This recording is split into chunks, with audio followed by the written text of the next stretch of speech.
So hi guys, আবার একটা নতুন ভিডিও নিয়ে এসেছি। সো ভিডিওর থাম্বনেল থেকে বুঝতে পেরে গেছো যে আমি 12 ফেল নিয়ে একটু কথা বলতে এসেছি। হ্যাঁ, এটা কোনো রিভিউ ভিডিও না, আমি জানি এতক্ষণে সবাই দেখে নিয়েছো।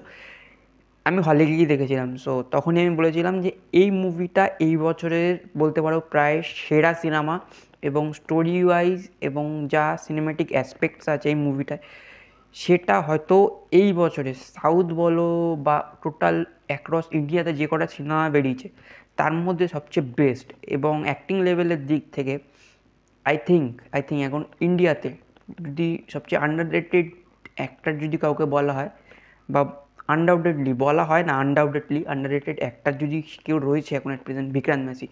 তার ফিজিক্স সেরম কিছু নেই, একটা হিরো হিসেবে যেটা ফিজিক্স থাকার কথা, অনেকে ভাবে যে এটা হিরো বলতে যেই ক্যারিশমা বা যেই বডি অ্যাটিটিউডটা থাকার কথা তার হয়তো নেই। তার যেটা আছে সেটা হলো তার অ্যাক্টিং স্কিল। সে মানুষটা মানে এখন যদি বলা হয় যে চোখ দিয়ে অ্যাক্টিং কী কে করতে পারে, সো ফার্স্ট অফ অল আসবে একজনের নাম, সেটা হলো অমিতাভ বচ্চন। তারপর আসবে শাহরুখ খান, এবং তারপর যদি আমি অ্যাট প্রেজেন্ট কাউকে দেখতে পারি যে চোখ দিয়ে অ্যাক্টিং করে মানে যারা অডিয়েন্স থাকবে তাদের অবাক করে দিতে পারে, সেটা হলো বিক্রান্ত মেসি। সো ছেলেটার যে ডেসপারেশন আছে একটা মুভির প্রতি বা একটা কোনো কাজের প্রতি, সেটা হয়তো কোনো কিছুতে এখনো অবধি দেখা যাবে না অন্য আদার্স একটা যারা সো কল্ড নেপোটিজমের প্রোডাক্ট, যেমন বরুণ ধাওয়ান তো মোটামুটি অ্যাক্টিং স্কিল আছে, টাইগার শ্রফ, অর্জুন কাপুর এদের।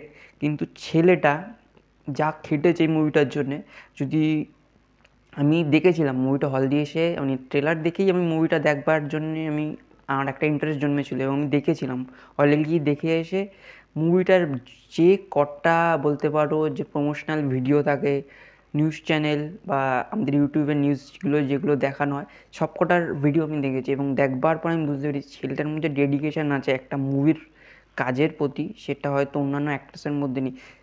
ছেলেটা লিটারেলি 2 মাস চাম্বালে গিয়ে সেখানকার যে রোদ বা টেম্পারেচার আছে সেটার সাথে সুটেবল হওয়ার জন্য এবং গায়ের সেই স্কিন টেক্সচারটা আনার জন্যে সেখানে 2 ঘন্টা 3 ঘন্টা করে সেই রোদে শুয়ে থাকতো লিটারেলি সেই গরমের মধ্যে। সো আর এটা ছাড়াও সেখানকার ভাষার সেই টোনটা, মানে বলে না যে মালদার ভাষা একরকম, নদিয়ার ভাষা একরকম, পশ্চিম মেদিনীপুরের ভাষা একরকম, মানে কথা বলার টোনটা সেটা তো আলাদা হবেই। সেটা আনবার জন্য সে সেখানে গিয়ে প্রায় 2-3 মাস পড়েছিল। সো বুঝতে পারো ডেডিকেশনটা কোন জায়গাটায়।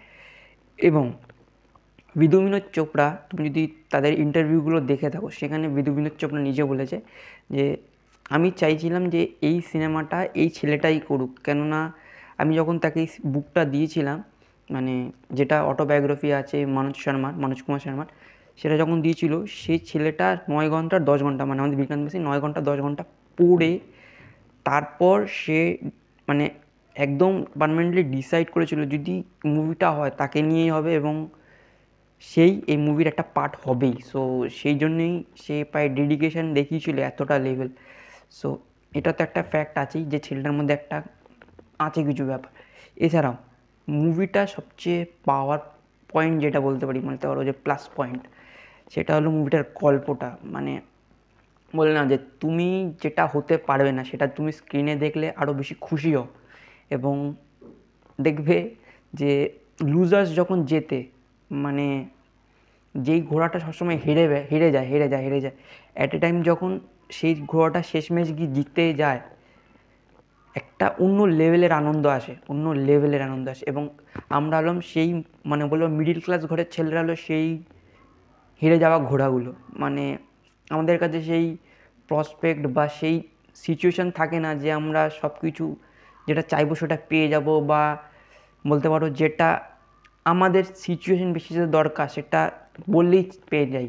সো সেই জায়গাটা সার্কামস্ট্যান্সগুলো ওভারকাম করে যদি আমরা একটা জায়গায় গিয়ে স্ট্যাবলিশড হই, সেটা স্ক্রিনেই দেখাক বা রিয়েল লাইফে কোনো ঘটনা ঘটুক অন্য কারোর সাথে, দেখবে আমরা খুশি হই। সো সেটাই যখন স্ক্রিনে প্রেজেন্ট করা হয়, একটা রিয়েল ঘটনা, রিয়েল ইনসিডেন্ট, সেটা তো আরও বেশি খুশি করে। সো সেটা একটা ফ্যাক্ট এই মুভির পক্ষে যে এটা একটা প্লাস পয়েন্ট।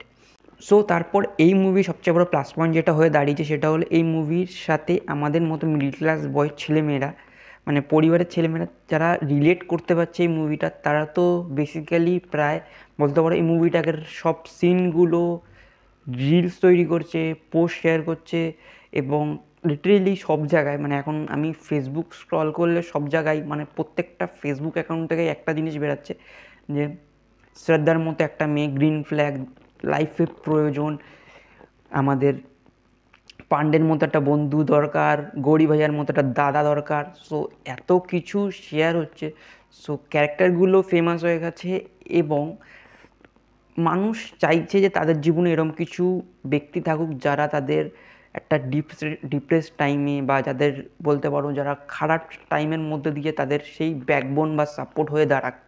সো এই ক্যারেক্টারগুলো কাল্ট ক্লাসিক ক্যারেক্টার হয়ে থেকে যাবে। সো এত কিছু মিলিয়ে মুভিটাকে মানে কি বলবো, মনে রাখার মতো করেছে। সো আর কিছু বলার নেই। সো আই আই থিঙ্ক হয়তো সবাই দেখে নিয়েছে, কেননা হটস্টার ক্র্যাশ করে গেছিলো, এত লোকে অ্যাট এ টাইম দেখতে গেছিলো। সো ভিউজের তো রেকর্ড তৈরি করে ফেলেছে, এবং IMDb-তে 9.2। সো ইন্ডিয়ার বলতে পারো যে one of the best movie এখন অবধি তৈরি হওয়ার মধ্যে IMDb রেটিংয়ে পেয়েছে। তো দেখে নিও, যদি না দেখে থাকো, ইন্সপায়ার্ড হবে, ভালো লাগবে, কাঁদবে, সিচুয়েশানগুলো বেসিসে নিজেকে ভাবাবে, এবং শেষমেশ গিয়ে যখন মানুষ সেই জায়গাটায় গিয়ে নিজের সফলতা অর্জন করবে, নিজে একটু হলেও খুশি পাবে নিজের মনে মনে। সো এত কিছু রয়েছে এই মুভিটার জন্যে, রেকমেন্ডেড হাইলি। সো দেখো পারলে সময় থাকলে, এবং আই থিঙ্ক আমার বলার দরকার নেই, দেখে নিয়েছো। সো কেমন লাগলো মুভিটা একবার জানিও। ভিডিওটা বড় হয়ে যাচ্ছে, বেশি আর বকবো না, কেননা মুভি রিভিউ না করার নাম করে যদি মুভি রিভিউ করে দিই তো গালাগালি খেতেই হবে। তো নেক্সট ভিডিও দেখা হচ্ছে, ততক্ষণের জন্য গুড বাই, জয় হিন্দ, বন্দে মাতরম।